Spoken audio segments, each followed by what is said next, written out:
I lived with this man day and night for a year and a half, and I have no doubt that my assessment of his character is accurate. And there unfortunately isn't virtually anybody else who's had as close a relationship with Donald Trump who didn't sign a non-disclosure agreement and therefore isn't talking about him. And to those sort of divided opinions, I want to read you a quote that Michael Moore, something he said very recently, you might have seen this in the news. He said, "Whether Trump means it or not is kind of irrelevant because he's saying the things to people who are hurting. And that's why every beaten down, nameless, forgotten working stiff who used to be part of what was called the middle class loves Trump. He is the human Molotov cocktail that they've been waiting for." Do you think this is an accurate portrayal? Dead on.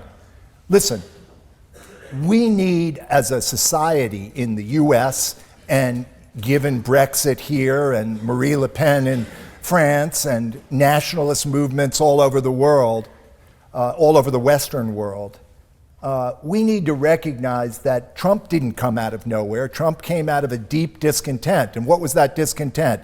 I would argue that the primary reason for that discontent is the tremendous income inequality that has emerged. It's the dark side of capitalism.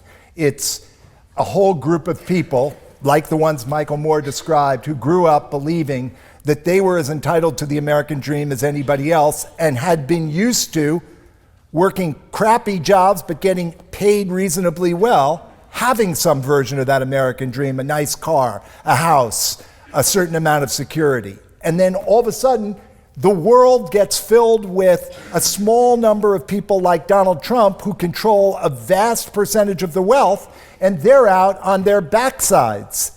And the irony is that Trump ought to be their enemy, but the reality is that they have reason to be angry.